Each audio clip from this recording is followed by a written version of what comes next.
চৈতালি রান্নাঘর অ্যান্ড ব্লগে সবাইকে স্বাগত। আজকে চলে এসেছি কুমড়ো করলা ভাজা রেসিপি নিয়ে। প্রথম পাতে খেতে কিন্তু দুর্দান্ত লাগে বন্ধুরা। আর এখানে আমি কুমড়ো আর দুটো করলা নিয়ে নিয়েছি। তো কুমড়ো করলাটা আমি কেটে নেব। এখানে আমি কুমড়ো কেটে নিয়েছি, করলা কেটে নিয়েছি। তো দানাগুলো আমি ফেলে দিয়েছি বন্ধুরা। আর রসুন, কাঁচা লঙ্কা, আদা নিয়েছি আর দুটো ছোট পেঁয়াজ কুচিয়ে নিয়েছি। তাহলে চলুন রেসিপিটা দেখে নেব। এখানে আমি গ্যাস জ্বালিয়ে কড়া বসিয়ে দিয়েছি। এখন আমি সর্ষের তেল দিয়ে দিলাম। সর্ষের তেলেই রান্নাটা করব। তেল গরম হয়ে গেছে, এখন আমি করলাগুলো ভেজে নেব। তো করলাগুলো আমি ছেড়ে দিলাম।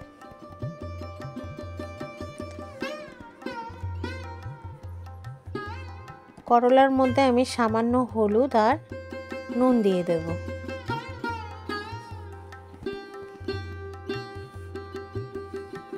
এবারে ভালো করে নাড়াচাড়া করে নেব।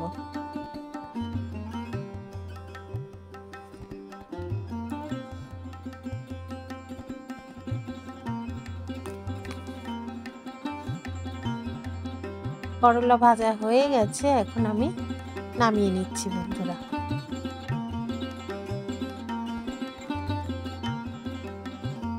ভেজে রান্না করলে রান্নাটা কিন্তু ভালো হবে। এখন এর মধ্যে আর একটু তেল দিয়ে দিচ্ছি।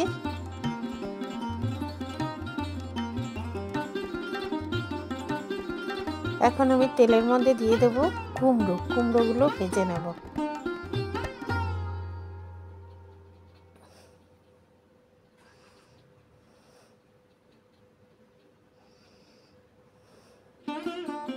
তো ওই কুমড়োতে আমি নুন দিচ্ছি না, সামান্য হলুদ দিয়ে দেবো আমি।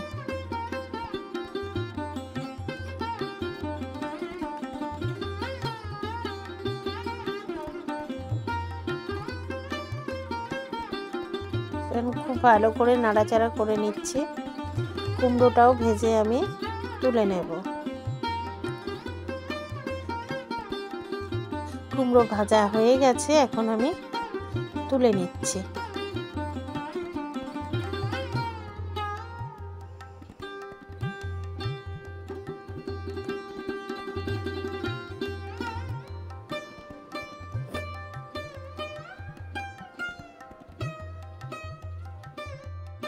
এই তেলের মধ্যে দিয়ে দিচ্ছি এখন 5 ফোড়ন,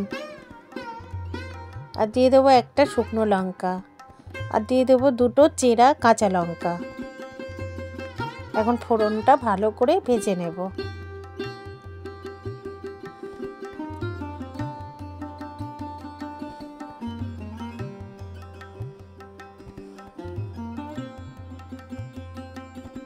ফোড়নটা ভাজা হয়ে গেছে, এখন আমি 4-5টা রসুন থেতো করে রেখেছিলাম, সেই রসুন দিয়ে দিলাম। তো একটু নাড়াচাড়া করে দিচ্ছি। আর এখন আমি দুটো ছোট পেঁয়াজ কুচিয়ে রেখেছি, সেই পেঁয়াজ দুটো দিয়ে দিলাম। একটুখানি ভেজে নেব।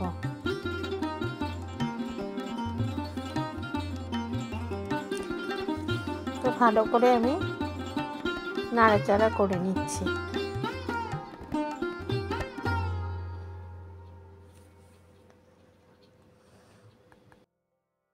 তো সমস্ত উপকরণ ভাজা হয়ে গেছে বন্ধুরা। এখন আমি মশলা অ্যাড করব। তার জন্য এখানে 1 চামচ পরিমাণ হলুদ গুঁড়ো, 1 চামচ পরিমাণ জিরের গুঁড়ো, আর ছোট চামচের 1 চামচ আদা বাটা দিয়ে দিলাম, আর একটু জল। ভালো করে এবারে আমি মশলাটা কষে নেব,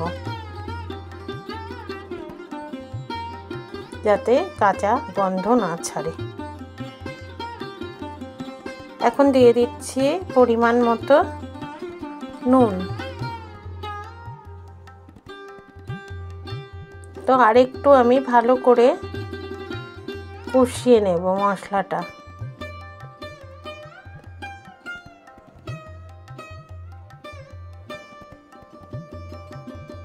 মশলাটা কিন্তু ভালো মতো কষে গেছে।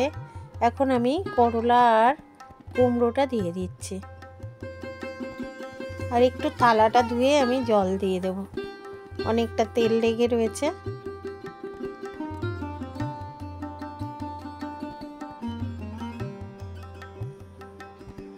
তো এখন আমি ভালো করে নাড়াচাড়া করে নেব। আর একদমই এটা ভাজা ভাজা হবে বন্ধুরা, তবেই খেতে ভালো লাগবে। তো কুমড়ো করলা ভাজা একদমই হয়ে গেছে বন্ধুরা। আমি দেখে নিচ্ছি কুমড়োটা কিন্তু সেদ্ধ হয়ে গেছে, তাও আমি একটু দেখিয়ে দিলাম। তো এখন আমি সার্ভ করে দেব।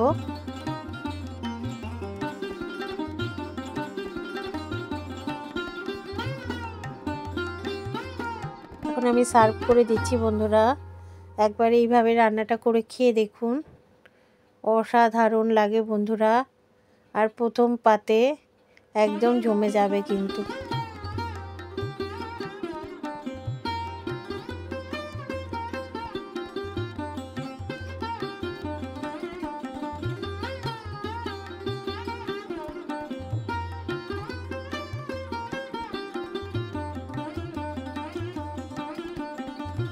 ফাইনাল লুক নিয়ে চলে এলাম কুমড়ো করলার রেসিপিটা। আশা করি আপনাদের ভালো লাগলে লাইক, কমেন্ট, শেয়ার, আমার সঙ্গে জুড়ে থাকুন। বেল আইকনটা প্রেস করে দিন, আমি যখনই রান্না দেব নোটিফিকেশন পেয়ে যাবেন। ধন্যবাদ। আপনারা ভালো থাকুন, সুস্থ থাকুন। আরেকদিন চলে আসবো আরেকটি রেসিপি নিয়ে আপনাদের মাঝে। আজকের মতো বিদায়, নমস্কার।